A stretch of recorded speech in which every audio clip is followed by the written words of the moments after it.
नमस्कार मेरे देश की जनता, मैं सागर पांडे और अपने यूथ के पास एक गुजारिश करने आया हूँ कि वो खुद में बदलाव लेके आए। इंडिया में जहाँ करप्शन और पॉलिटिक्स तो एक बड़ी प्रॉब्लम है ही है, लेकिन उससे भी बड़ी प्रॉब्लम है इंडिया के लोगों का सिविक सेंस। ऐसी बात नहीं है कि इंडिया में एजुकेशन की कमी है, लिटरेसी रेट कम है। इंडिया का लिटरेसी रेट अप्रोक्सीमेटली 80% है। तो लोग तो यहाँ के पढ़े लिखे हैं, लेकिन कमी कहाँ आ रही है? कमी आ रही है कि कोई उन्हें रोकने वाला नहीं है, कोई टोकने वाला नहीं है। और जो यूनिवर्सिटीज के एजुकेटेड स्टूडेंट्स, टीचर्स, ऑर्गेनाइजेशंस के एम्प्लॉयज, ये सो कॉल्ड एजुकेटेड पर्सन्स हैं जो ही बहुत सारे मेच्योर अपने आप को समझते हैं। मैंने कई बार देखा है कि उनके पास ही डस्टबिन है। ऐसी बात नहीं है कि वो सोचते हैं फिर इधर फेंकते नहीं। वो सोचते ही नहीं है कि मेरे पास डस्टबिन है और मैं डस्टबिन में भी डालूं, क्योंकि ये कल्चर ही नहीं है। वो ऐसा सोचता ही नहीं है कि यहाँ पे डस्टबिन पड़ा है तो मैं डस्टबिन में डाल दूं। They don't even think, at least one time वो नहीं सोचते हैं।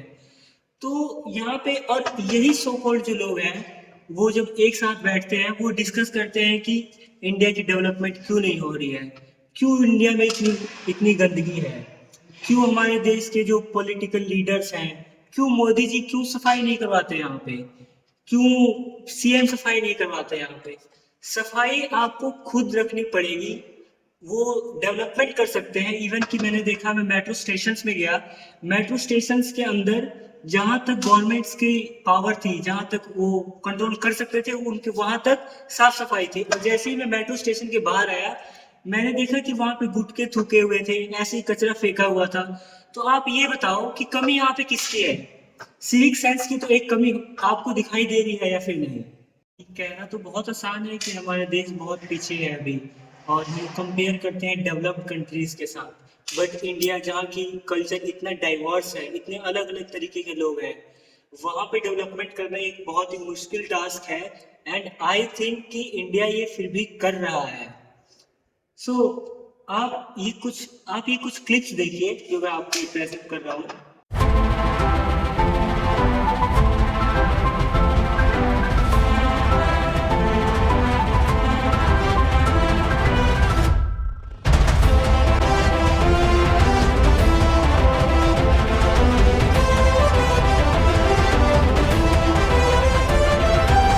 तो आपने अभी कुछ क्लिप्स देखी कि कैसे डेवलपमेंट को डिवास्टेशन में बदला जा रहा है। मैं ये कहना चाहूंगा आप सभी से कि एटलीस्ट आप खुद में बदलाव लेके आए। अगर आप किसी को ये कचरा या फिर ऐसे सिविक सेंस, गलत सिविक सेंस यूज करते हुए देखें, तो आप उन्हें टोकें। लड़ाई करने की जरूरत नहीं है, क्योंकि ये भी एक सिविक सेंस आप ही बिगाड़ेंगे। आप उन्हें पोलाइटली कहें कि प्लीज आप ये यहाँ पे नहीं, डस्टबिन है आप यहाँ पे डाल दो। इससे आपका कुछ नहीं जाएगा। यू तो मैं एंड में यही कहना चाहूंगा कि आप खुद में बदलाव लेके आए, और अगर आपके आसपास कोई ऐसा करता हुआ दिखता है तो उसको पोलाइटली रोकें। उससे लड़ाई करने की जरूरत नहीं है। कई बार लोग इसको ईगो में ले लेते हैं, लेकिन please do it as polite as possible. And it's very important कि हम खुद में बदलाव लेके आए, खुद से स्टार्ट करें। आप खुद डस्टबिन में डालें जो कचरा है। एटलीस्ट अगर आप खुद कचरा वो डस्टबिन में डालेंगे, तो जो कचरा वहां पे फेंका है वो तो एटलीस्ट डस्टबिन में रहेगा ना। So and in the end again, जय हिंद, जय भारत। एंड प्लीज यूथ, चलो हम बनाते हैं इंडिया को बेटर।